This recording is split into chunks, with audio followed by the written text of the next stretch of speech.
तो आज का जो हमारा टॉपिक है वो है प्रकाश का अपवर्तन, जिसे हम कहते हैं रिफ्रैक्शन ऑफ लाइट। तो इसे समझने के लिए सबसे पहले हमें समझना होगा कि प्रकाश का अपवर्तन और परावर्तन इन दोनों में अंतर क्या होता है। सबसे पहले इसे समझ लेते हैं। तो मान के चलिए यहाँ पर ये एक माध्यम है, माना ये एक वायु माध्यम है। इसके बाद यहाँ पर एक दूसरा माध्यम है जिसे हम मान लेते हैं ठोस एक माध्यम है ये। ठीक, यहाँ पर जो है ये वायु है और यहाँ पर ये एक ठोस माध्यम है। यदि एक प्रकाश किरण आ रही है, यदि एक प्रकाश किरण आ रही है और आकर किसी दूसरे माध्यम से टकराकर वापस लौट जाती है, यदि एक प्रकाश किरण आती है और दूसरे माध्यम से टकराकर वापस लौट जाती है तो उसे हम क्या कहेंगे? परावर्तन, जिसे हम कहेंगे रिफ्लेक्शन।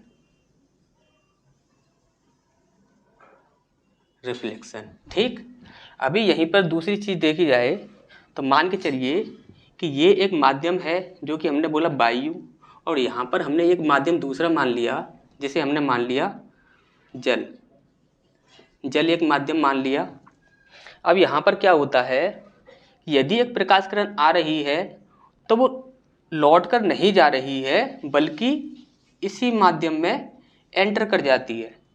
इसी माध्यम में दूसरा जो हमारा माध्यम है उसमें यदि एंटर कर जाती है तो वो क्या कहलाता है? आपका अपवर्तन, जिसे हम क्या कहते हैं? रिफ्रैक्शन।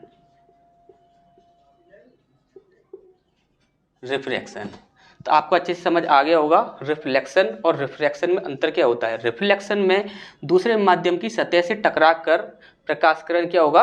वापस लौट आएगी।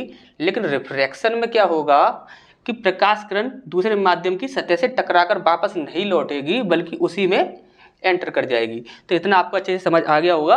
तो फिर आगे बढ़ते हैं।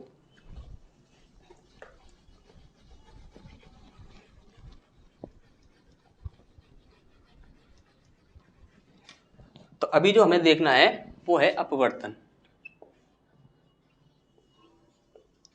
अपवर्तन क्या होता है? जब प्रकाश किरण एक माध्यम से दूसरे माध्यम में चली जाए।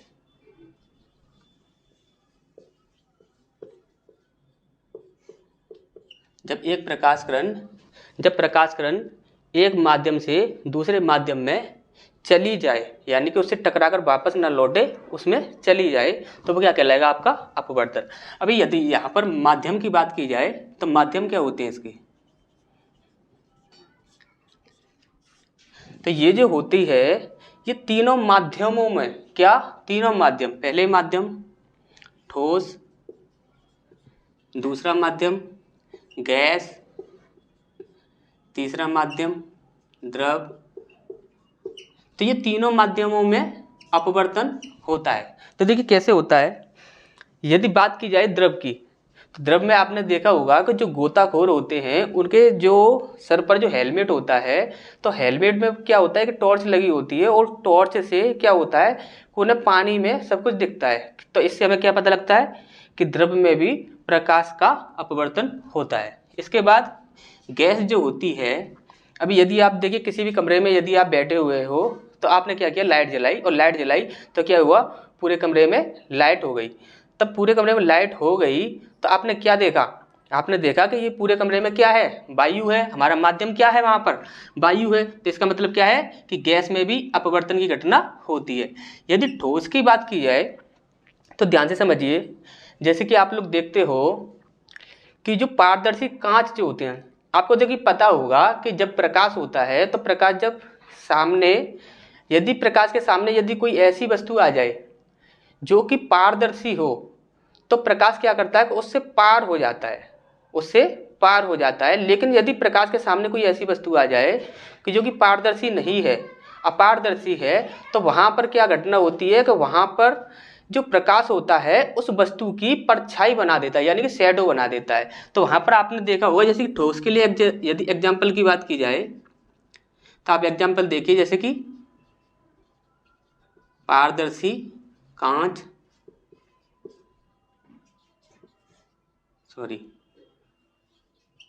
पारदर्शी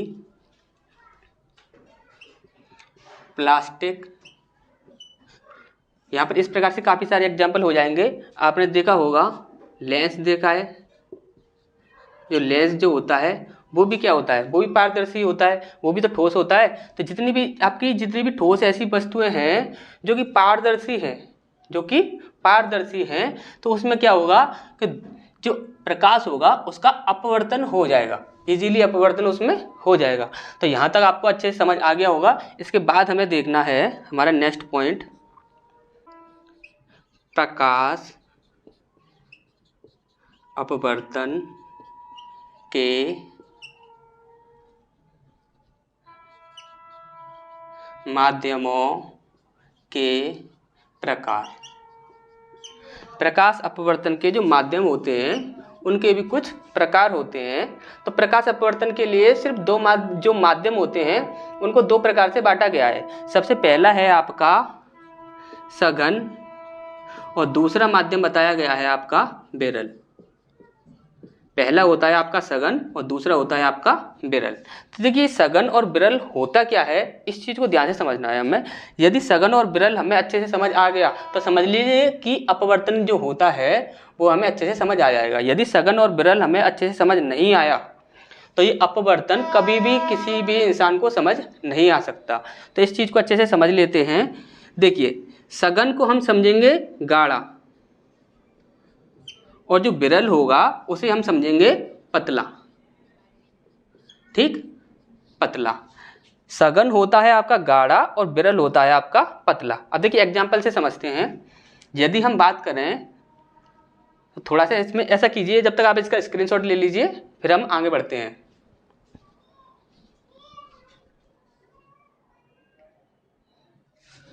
तो सबसे पहला जो हमारा होता है वो होता है आपका सघन और जो दूसरा होता है वो होता है आपका विरल।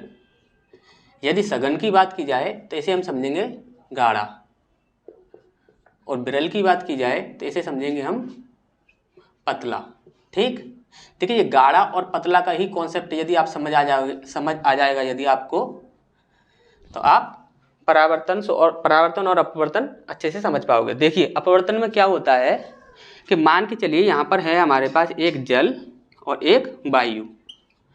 अब आप ध्यान से देखिए यहाँ पर जल ज़्यादा गाढ़ा है या वायु ज़्यादा गाढ़ी है, तो आप अच्छे से बता सकते हो कि ये जल है वो क्या है, अधिक गाढ़ा है। तो जल किस में चला जाएगा, सघन में, और वायु किस में चली जाएगी,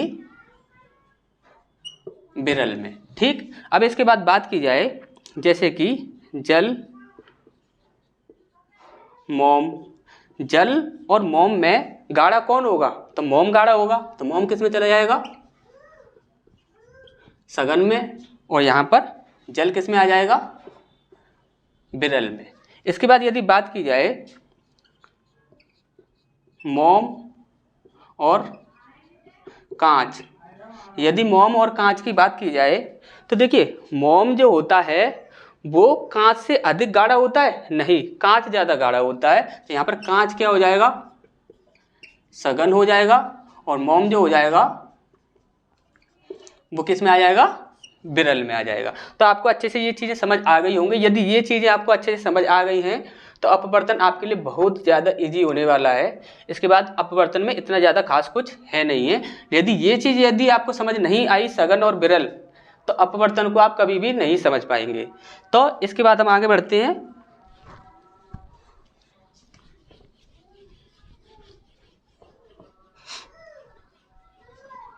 तो देखिए अपवर्तन में होता क्या है वो चीज़ हमें देखनी है। यहाँ पर आपको कुछ पॉइंट अच्छे से याद होने चाहिए। आप हमेशा याद रखिए, जब प्रकाश किरण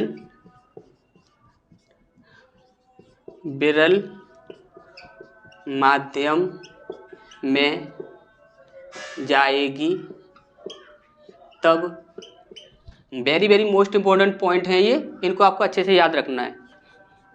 जब प्रकाश किरण सघन माध्यम में जाएगी, तो हमेशा क्या होता है आप याद रखिए, जब प्रकाश किरण होगी जो सघन माध्यम में जाएगी तो अभिलंब की ओर झुकाव, अभिलंब की ओर झुकाव, अभिलंब की ओर क्या होगा, उसका झुकाव हो जाएगा जब वो क्या होगी, सघन माध्यम में एंटर करेगी। जब वो विरल माध्यम में एंटर करेगी तो क्या होगा, अभिलंब से दूर हट जाएगी, अभिलंब से क्या होगा, दूर हट जाएगी। इतना सा आपको अच्छे से समझ आ गया होगा। जब सघन माध्यम में जाएगी तो वो अभिलंब की ओर झुक जाएगी, और लेकिन यदि वो विरल माध्यम में जाएगी तो क्या होगा, अभिलंब से दूर हट जाएगी। इस चीज को हम अच्छे से समझते हैं। मान के चलिए यहाँ पर हमारे पास दो माध्यम है, मान के चलिए ये एक प्रकाश किरण है, ये एक आ रही है, इसे हम कहेंगे आपतित किरण, आपतित किरण, ठीक।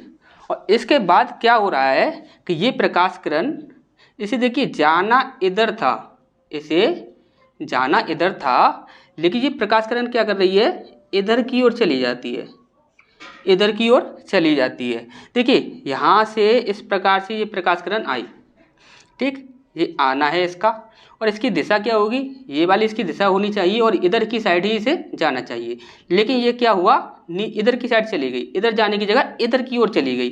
तो यहाँ पर ध्यान से समझिए आप, ये जो किरण है आपकी वो है आपकी आपतित किरण, और ये कौन सी किरण है, या इसकी अपवर्तित किरण, ये कौन सी किरण है आपकी, अपवर्तित किरण। इसके बाद ये जो है आपका, ये है आपका अभिलंब,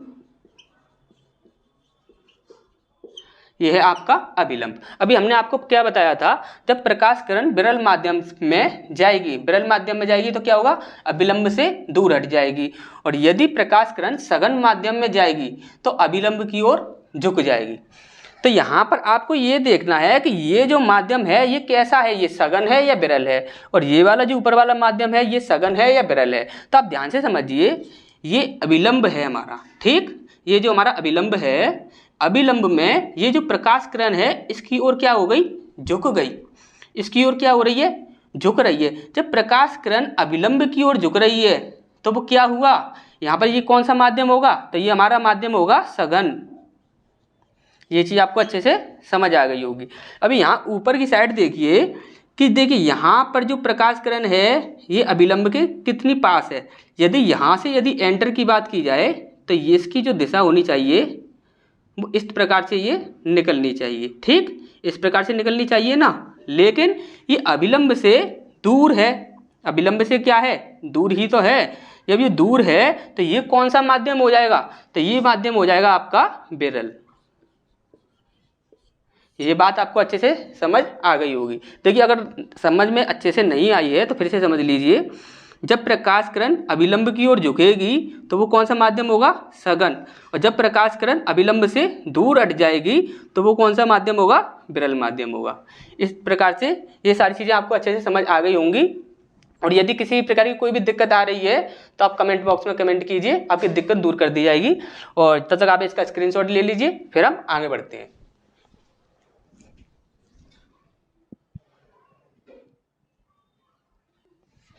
तो ये जो सारी चीज़ें अभी तक हमने जो सीखी हैं, इनको अब हम समझते हैं कि हमारे दैनिक जीवन में इनका प्रयोग क्या होता है, किस प्रकार से हम कहते हैं कि ये अपवर्तन की घटना है।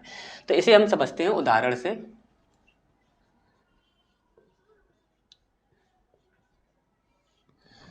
सबसे पहला एग्जाम्पल हमारा रहेगा,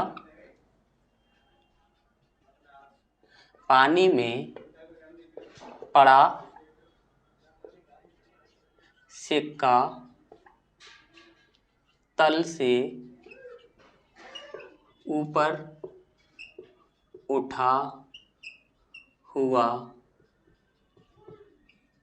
दिखाई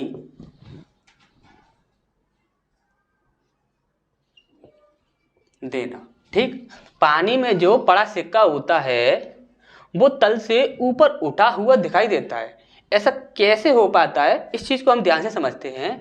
तो इसके लिए देखिए क्या होता है, यदि आपसे पूछा जाए कि घटना कौन सी होती है तो आप बताओगे घटना सघन से विरल। ठीक, इसमें जो घटना बताएंगे आप तो वो कौन सी बताएंगे, सघन से विरल। तो होता क्या है, अब ध्यान से समझिए। मान के चलिए यहाँ पर ये एक कोई बर्तन है जिसमें यहाँ पर एक सिक्का पड़ा हुआ है। ठीक, और ये सिक्का जो है ये हमेशा ही ऊपर उठा हुआ दिखता है। कहाँ दिखता है, ऊपर उठा हुआ दिखता है। ये ऐसा होता कैसे है, ध्यान से समझिए। हमने बोला है सघन से विरल, प्रैक्टिकली ध्यान से समझिएगा इस बात को। यदि एक प्रकाश किरण जा रही है, ठीक, अब ये क्या हुआ, विरल से सघन में एंटर करती है। ठीक, जब ये विरल से सघन में एंटर कर गई, अब क्या हुआ कि तब ये प्रकाश किरण क्या होगा, इसका परावर्तन होगा। क्या होगा, परावर्तन होगा। तो परावर्तन होगा तो यहाँ पर देखिए ये जो माध्यम है वो है आपका सघन, और यहाँ पर ये जो माध्यम है ऊपर वाला ये क्या है आपका विरल। ठीक, ये आपका सघन माध्यम है और ये आपका ऊपर वाला विरल माध्यम है। क्यों, क्योंकि ये जल है और ये वायु है। ठीक, अब यहाँ पर तब ये प्रकाश किरण आई तो ये क्या है, सघन माध्यम। अब सघन माध्यम से होती हुई ये क्या जा रही है, विरल माध्यम में जा रही है। ठीक, किसी व्यक्ति की आंखों तक ये क्या हो रहा है कि प्रकाश किरण जा रही है। तो यहाँ पर होता क्या है कि ये जो प्रकाश होता है, जो प्रकाश जब एंटर करता है तो विरल माध्यम से सघन माध्यम में एंटर कर जाता है। लेकिन जब सघन माध्यम से टकराकर विरल माध्यम में जब एंटर करता है और जब हमारी आंखों पर पड़ता है तो आप ध्यान से समझिए, सघन माध्यम में क्या होगा, ये इधर की ओर झुक जाएगा, अभिलंब की ओर झुक जाएगा। लेकिन विरल माध्यम में क्या होगा, ये इधर की ओर हट जाएगा, दूर हट जाएगा अभिलंब से। तो क्या होता है कि जब जो दूसरा माध्यम होता है जो कि जल होता है, तो जल की जो सतह होती है तो सतह से टकराकर, ध्यान रखिए आपको लिखना क्या है, यदि लिखने के लिए आ जाता है तो आपको लिखना क्या है कि जल जो दूसरा माध्यम है तो उसकी सतह से टकराकर जब प्रकाश किरण हमारी आंखों पर पड़ती है तो वहां पर हमें सिक्का क्या होता है कि ऊपर उठा हुआ दिखता है। समझ आ गया आपको, और ये समझ आ गया सघन से विरल क्या होता है। यहाँ पर देखिए एंटर तो कर जा रही है प्रकाश किरण, लेकिन एंटर करने के बाद ये कौन सा माध्यम है, सघन, और सघन से किस में जाएगी, विरल में जाएगी ना। सघन से किस में जाएगी, विरल में जाएगी। तो सिक्का क्या हुआ, ऊपर उठा हुआ दिखेगा। क्यों, क्योंकि यहाँ पर ये अभिलंब से पास चली जाएगी और यहाँ पर क्या होगा, अभिलंब से ये दूर हट जाएगी। और किस कारण होगा, क्योंकि जो पानी है, पानी की जो सतह है उससे जो टकराकर जब प्रकाश किरण आंखों पर पड़ेगी तब क्या होगा, उसका क्या हो जाएगा, उसका रिफ्रैक्शन हो जाएगा, यानी कि अपवर्तन हो जाएगा। तो ये चीज आपको अच्छे से समझ आ गई होगी। इसके बाद हमारा सेकंड एग्जांपल देखते हैं।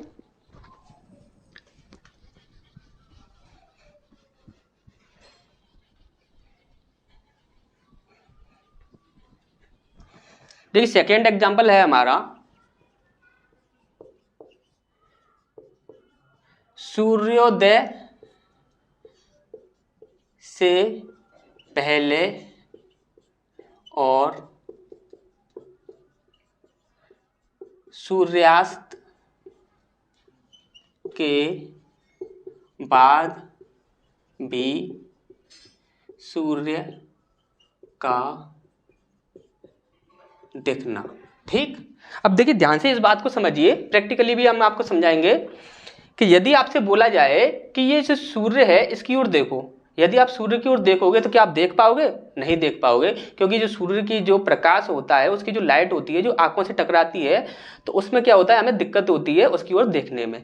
तो यहाँ पर क्या होगा, ध्यान से समझिए कि सूर्योदय यानी कि सूर्य जब उग रहा है तब क्या होता है, आपने सुबह सुबह देखा होगा कि जो सूर्य होता है वो रेड कलर में दिखता है और हम उसे इजीली देख पाते हैं। और जब सूर्य अस्त होता है, जब सूर्य जाता है, जब सूर्यास्त होता है, तब क्या होता है कि सूर्य उस समय भी हमें रेड कलर में दिखता है और हम इजीली उसे देख पाते हैं। तो वो घटना कैसे होती है उस चीज को देखते हैं। मानिए कि यहां पर क्या है कि एक व्यक्ति खड़ा हुआ है, ठीक, यहां पर ये एक व्यक्ति खड़ा हुआ है। अब क्या हो रहा है कि यहां पर सूर्य जो है, जो सूर्योदय हो रहा है, हम जो बात कर रहे हैं सूर्योदय से ही समझ लेते हैं और सूर्यास्त भी आप इसी से समझ जाओगे। यहां पर क्या हो रहा है कि ये सूर्योदय हो रहा है, ठीक, यहाँ पर सूर्योदय हो रहा है। लेकिन होता क्या है कि अभी सूर्य यहाँ पर है और सूर्य जो है वो हमें दिख कहाँ पर रहा है, यहाँ पर दिख रहा है, ठीक। यहाँ पर क्या हुआ कि सूर्य जो हमें दिख रहा है, ठीक। अब ये जो सूर्य दिख रहा है हमें, तो आपने देखा होगा सुबह सुबह के समय जो रेड कलर में सूर्य दिखता है वो यही होता है, ठीक। तो ये क्या है यहाँ पर, इसको ध्यान से समझिए।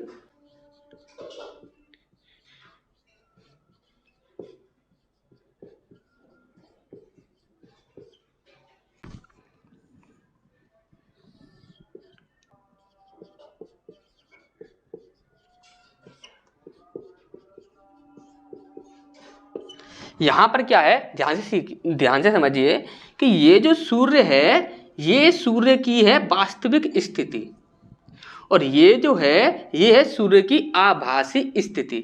और आभासी और वास्तविक में अंतर क्या होता है, वास्तविक होती है जो रियल है और आभासी है जो हमें आभास हो रहा है, यानी कि वो चीज वहां पर है, हमें ऐसा आभास हो रहा है लेकिन वो रियल में वहां पर वो चीज है नहीं। तो यहाँ पर होता क्या है, जब सूर्योदय जब होने वाला होता है, जब सूर्योदय होने से पहले जो प्रकाश होता है सूर्य का वो वायु में फैल जाता है।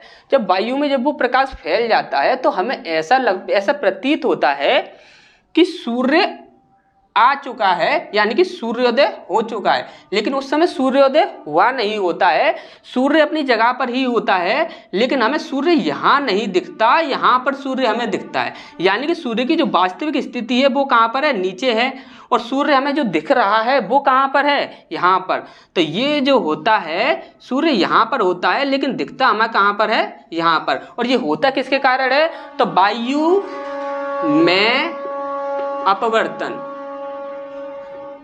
जो वायु में जो अपवर्तन होता है उसके कारण यहाँ पर ये क्या होता है, हमें सूर्य यहाँ के स्थान पर यहाँ पर दिखता है। तो ये चीज आपको अच्छे से समझ आ गई होगी। तो इसके बाद हम नेक्स्ट एग्जांपल देखते हैं। तो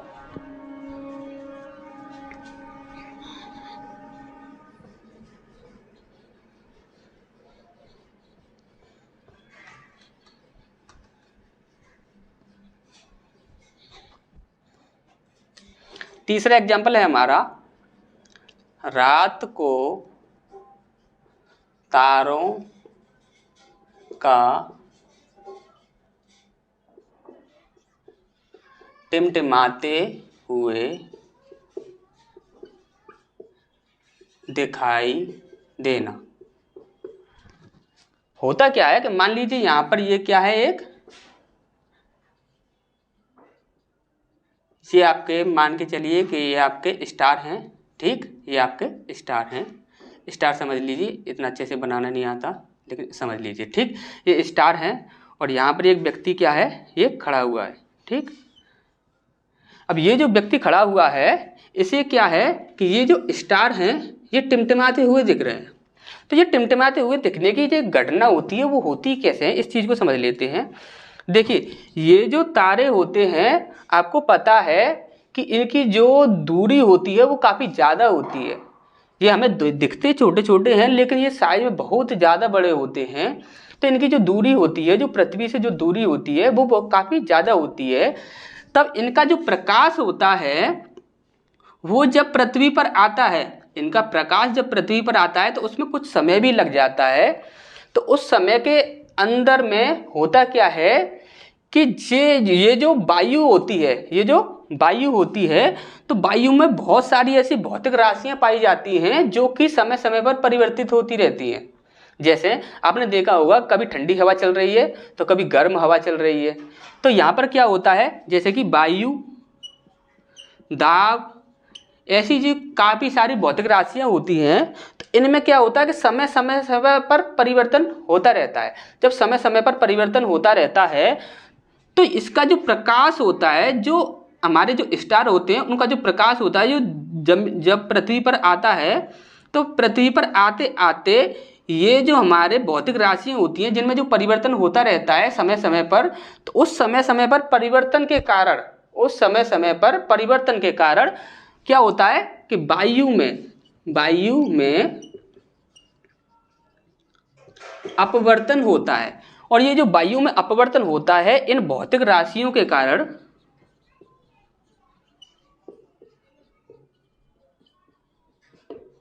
इन भौतिक राशियों के कारण वायु में जो अपवर्तन होता है, जैसे कि वायु, दाब, इस प्रकार की जो भौतिक राशियां हैं जो समय समय पर अपने आप परिवर्तित होती रहती हैं, तो उनके कारण क्या होता है कि इसका जो प्रकाश होता है जो पृथ्वी पर आता है तो प्रकाश क्या होता है, प्रकाश का अपवर्तन होता रहता है, समय समय पर अपवर्तन होता रहता है, जिससे क्या होता है कि हमें जो तारे होते हैं वो टिमटिमाते हुए दिखाई देते हैं। तो इतना आपको अच्छे से समझ आ गया होगा। इसके बाद हम नेक्स्ट एग्जाम्पल की ओर चलते हैं।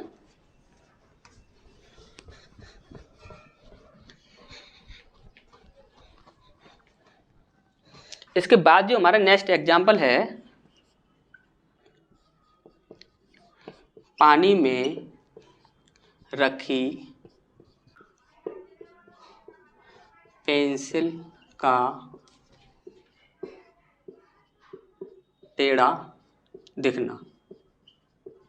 ये भी वही उसी प्रकार की घटना होती है। और इसमें यदि आप बोलोगे घटना कौन सी होती है, यदि आप घटना की बात करोगे तो यहाँ पर होता है विरल से सघन। ठीक, विरल से सघन।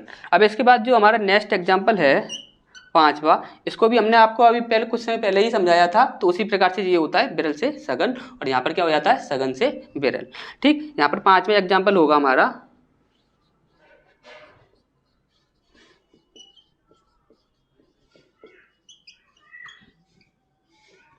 जो वर्ण विक्षेपण की जो घटना होती है। देखिए वर्ण विक्षेपण क्या होता है, इसको हम काफ़ी लेंदी टॉपिक है, थोड़ा लेंदी टॉपिक है, इसे हम अलग से समझाएंगे। तो थोड़ा सा आपको बता देते हैं। लेकिन कभी भी पूछा जाए कि जो वर्ण विक्षेपण की जो घटना होती है तो वो किसके कारण होती है, तो वो हमेशा आप बताओगे अपवर्तन के कारण होती है। ठीक, तो इसमें क्या होता है कि जो प्रकाश होता है आपको दिखता है कि जो प्रकाश है वो सफ़ेद रंग का होता है, लेकिन वो सफ़ेद रंग का नहीं होता, उसमें काफ़ी सारे कलर होते हैं। यदि आपसे पूछा जाए कि कलर कितने होते हैं तो कलर 7 होते हैं। ठीक, वो भी हम आपको इसी के अंदर समझाएंगे। तो थोड़ा very very most important topic है, इसको हम अलग से समझाएंगे। ठीक, तो इसके बाद है आपका छठवा, प्रकाश का पूर्ण आंतरिक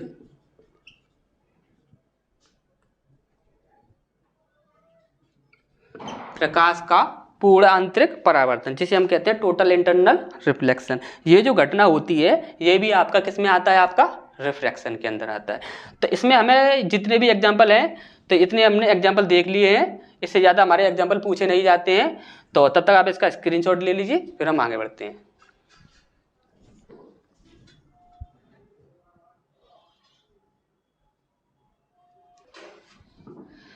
तो यहाँ पर जो सबसे ज़्यादा जो स्टूडेंट को प्रॉब्लम आती है वो समझने में आती है कि अपवर्तनांक क्या होता है। तो अपवर्तनांक को हम बहुत ही इजी तरीके से समझ जाएंगे, उसमें जरा भी हमें दिक्कत नहीं होगी।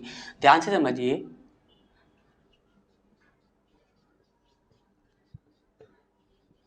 हमें समझना है अपवर्तनांक। तो देखिए अपवर्तनांक में जो हमें पढ़ना है वो है सबसे पहला स्नेल का नियम। स्नेल का नियम यदि आपको अच्छे से समझ आ जाता है तो इससे संबंधित जो भी आपके क्वेश्चंस आपके एग्जाम में पूछे जाते हैं, जो न्यूमेरिकल्स होते हैं, जो हम अभी करने वाले हैं न्यूमेरिकल, वो भी हमें अच्छे से समझ आ जाते हैं। देखिए स्नेल का नियम, तो स्नेल ने बोला क्या था अपवर्तनांक के बारे में, तो उन्होंने कहा था जब प्रकाश किरण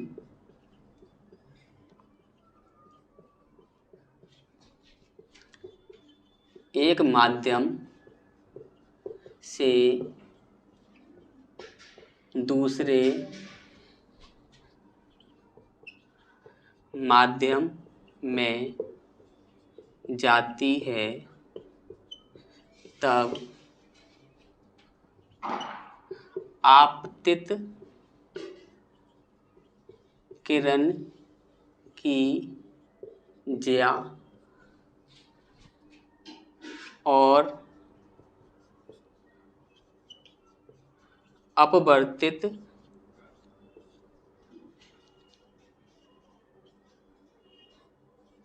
किरण की ज्या का अनुपात एक नियतांक होता है। देखिए इसे ध्यान से समझेंगे। सबसे पहले हमें इसे समझना है डायग्राम की सहायता से। तो डायग्राम की सहायता से समझें तो मानिए ये हमारे पास क्या है, ये दो माध्यम हैं। इसमें क्या हो रहा है, मान के चलिए ये आपका जो माध्यम है ये आपका विरल माध्यम है और ये जो माध्यम है ये आपका सघन माध्यम है। ठीक, ये आपका विरल माध्यम है और ये आपका सघन माध्यम है। मान के ये जो प्रकाश किरण है विरल माध्यम है तो ये अभिलंब से क्या होगा, दूर रहेगी। ये चीज़ आपको अच्छे से समझ आ चुकी है पहले से ही। और जो विरल माध्यम है तो अभिलंब से क्या होगा, दूर रहेगी। और सघन माध्यम है तो क्या होगा, अभिलंब की ओर झुक जाएगी। तो ये जानी किधर है, ये इधर जानी है। ठीक, और ये चली किधर जाएगी, ये इधर की ओर झुक जाएगी। ठीक, ये इधर की ओर झुक जाएगी। तो यहाँ पर जो आपतित किरण है वो क्या है,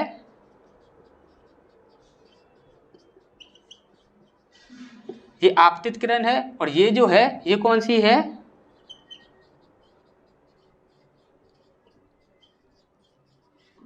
ये आपकी अपवर्तित किरण है। ठीक, ये आपकी आपतित किरण है और ये आपकी अपवर्तित किरण है। और ये क्या है, यह आपका अभिलंब है।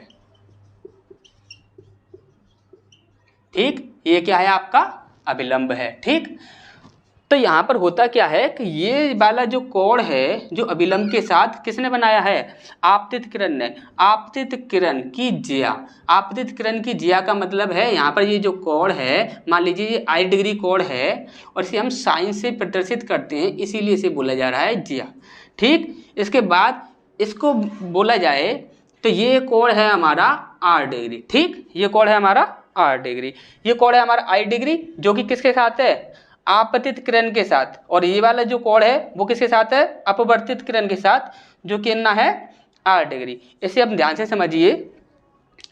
जो आपका अपवर्तनांक होता है उसे हम म्यू या एन से प्रदर्शित करते हैं। या तो म्यू से प्रदर्शित करेंगे या फिर एन से प्रदर्शित करेंगे। तो यहाँ पर क्या हो जाएगा, ये हो जाएगा आपका sine I degree upon sine R degree. ये चीज़ आपको इजीली समझ आ गई होगी। अगर नहीं समझ आई है तो फिर आप कमेंट कर दीजिएगा, आपको अच्छे से और बता दिया जाएगा। तो यहाँ पर ये आपको अच्छे से समझ आ गया होगा। तो यहाँ तक आप इसका स्क्रीनशॉट ले लीजिए, फिर इसके बाद हम इससे जुड़े एग्जाम्पल को करते हैं, न्यूमेरिकल जो है।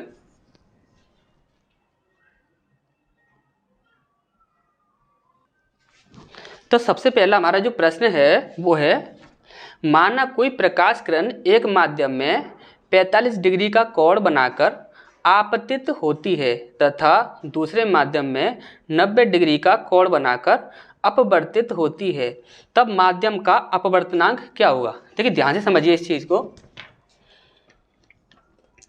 ये हमारे पास दो माध्यम है। ठीक, यहाँ पर क्या हो रहा है, पहले माध्यम में वह 45 डिग्री का एंगल बना रही है। मान के चलिए यहाँ पर ये 45 डिग्री का एंगल बना रही है।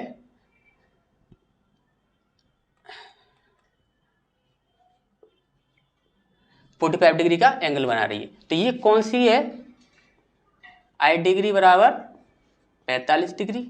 ठीक, ये आई कोण है हमारा। इसके बाद उसने बोला है कि दूसरे माध्यम में जो अब वो अपवर्तित हो रही है तो कितनी डिग्री पर हो रही है, 90 डिग्री पर हो रही है। देखिए इसे जाना किधर था, इधर, लेकिन ये जा किधर रही है, इधर जा रही है ना। इसके साथ यूं ही सीधी चली जा रही है। ठीक, इस प्रकार से ये चली जा रही है। अब ये बना 90 डिग्री का एंगल, अच्छे से समझ रहे हो आप कि ये 90 डिग्री का एंगल हो गया। ठीक, अब ध्यान से समझिए, और यदि आपसे पूछा जाए कि इसमें कौन सा सघन माध्यम है और कौन सा विरल माध्यम है, तो आप क्या बताओगे? देखिए अभिलंब है और ये प्रकाश-किरण है, तो अभिलंब की ओर है ये, तो ये क्या हो जाएगा आपका सघन, ये सघन माध्यम हो जाएगा। और यहाँ पर क्या है, अभिलंब यहाँ पर है और प्रकाश-किरण उससे दूर चली जा रही है, तो ये क्या हो जाएगा आपका विरल, क्या हो जाएगा आपका विरल माध्यम। ठीक, तो अभी इस क्वेश्चन को जब हमें सॉल्व करना है तो ये कि म्यू इक्वल टू क्या है, sine I degree upon sine R degree. ठीक, इसे तब हम सॉल्व करेंगे तो साइन आई डिग्री की जगह पे क्या रख देंगे, साइन 45 डिग्री अपॉन नीचे कितना हो जाएगा, साइन 90 डिग्री, 90 डिग्री। अब होता क्या है, साइन 45 डिग्री का जो एंगल होता है उसका मान कितना होता है, 1/√2। इसके बाद साइन 90 का मान कितना होता है, 1 होता है। तो अभी यहाँ पर इसकी जब कैलकुलेशन को सॉल्व करेंगे तो इसके नीचे 1 लगाएंगे तो आपको अच्छे से ये कैलकुलेशन सॉल्व करना आता है। तो यहाँ पर क्या करेंगे, इसके नीचे जो 1 लगाएंगे उसका गुणा किस में हो जाएगा, ऊपर वाली संख्या में, तो यहाँ पर 1 आ जाएगा और 1 का गुणा ये √2 में होगा, तो यहाँ पर कितना आ जाएगा आपका √2। तो यहाँ पर ये हमारा क्या हो जाएगा, आंसर हो जाएगा। आपको अच्छे से ये चीज़ समझ आ गई होगी। इसके बाद नेक्स्ट क्वेश्चन की ओर बढ़ते हैं, तब तक आप इसका स्क्रीनशॉट ले लीजिए।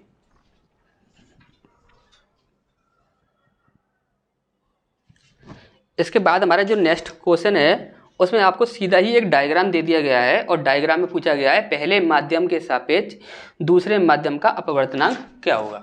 तो देखिए ध्यान से, इसमें ये जो डायग्राम दिया हुआ है उसमें ये दिया गया है आपका 45 डिग्री का एंगल, और इसके बाद ये जो दिया गया है ये दिया गया है आपका 60 डिग्री का एंगल। ठीक, तो यहाँ पर क्या हो जाएगा, I degree equal to 45 degree और यहाँ पर R degree equal to 60 degree.